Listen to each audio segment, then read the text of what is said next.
OK, we've got a bit of a transfer update to bring you because... Safely in Birmingham, completing his loan move to Aston Villa.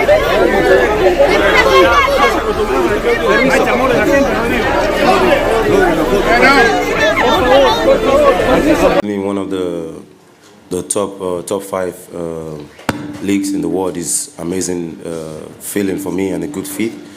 But of course, a lot of people worldwide consider the Premier League as the best and the strongest league. But of course, I'm on a process. I'm in a phase. So now I'm in one of the best league in the world.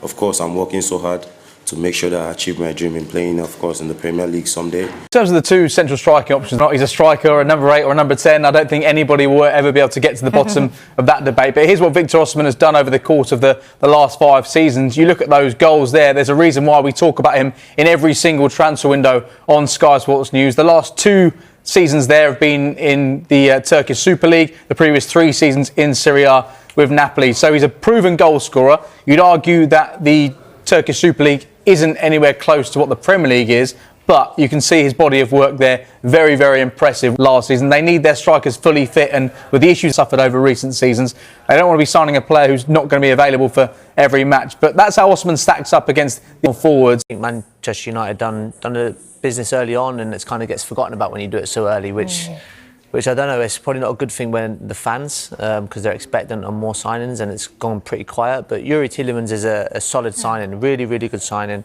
I know he's slightly older, but you've still got his best years ahead of him. We've got 4 or 5 years contract, so he's going to be a great asset for Manchester United. Obviously, Andre Santos as well come in for a reasonably big fee for the games that he's played. But in terms of obviously the midfield price that we looked at earlier, he's relatively cheap.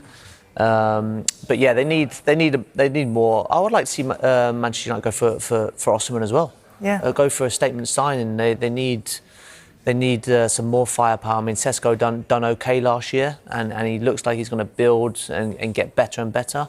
But they need some help up front. I mean, Joshua Zirkzee's been there for a few years, never really kicked on. I really like him, what I've seen in pre-season, and every time he comes on, he's technically really good. But he's that number 10 position. How many goals is he going to get? Obviously, Bruno's there ahead of him. You sometimes play Bremo inside as well. So he always seems to be that second or third option. And he comes on for 15, 20 minutes. It's hard to get a rhythm. So, yeah, I would like to see Man U go for a real statement sign and challenge Arsenal for Osimhen. Is someone they are aware of, and a release clause is understood to be in the region of £15 million. I bet I'm going to come back to you here because I know you know a bit about him. What type of a striker is he?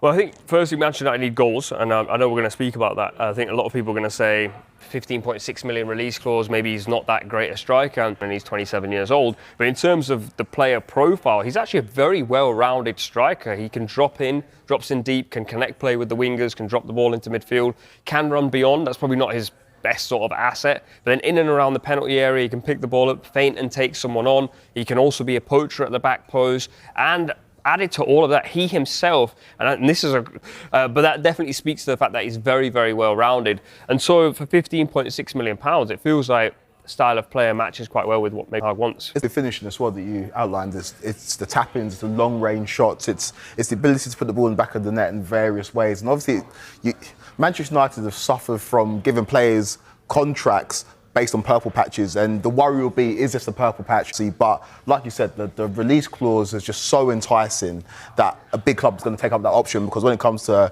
goal scorers in world football, there's not many of them, and he's one of the prime ones at the moment. I see in the last couple of minutes, drive himself in the same car we saw him going to the training ground in yesterday. You can see him there, sunglasses on, his family alongside him as well, as he goes through and prepares to board his private jet and fly back. Victor Osimhen to Manchester United.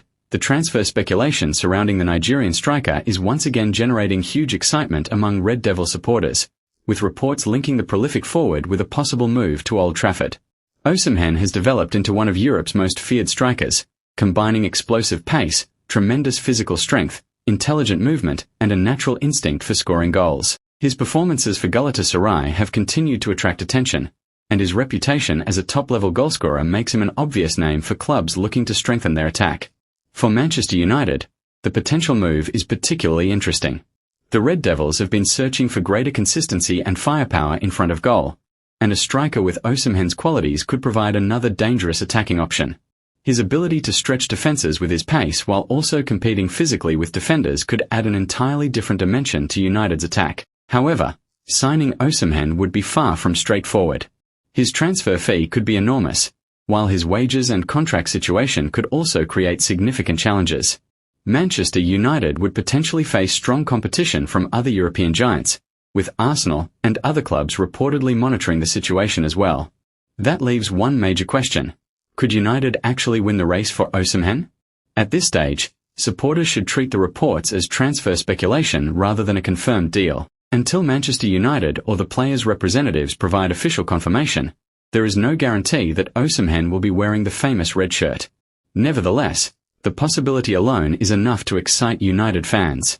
If the Red Devils could secure his signature, Osimhen could potentially become one of the biggest attacking additions of the summer. For now, the transfer race remains one to watch closely. Is Manchester United preparing a blockbuster move for Victor Osimhen? Or will this ultimately become another transfer story that never reaches Old Trafford?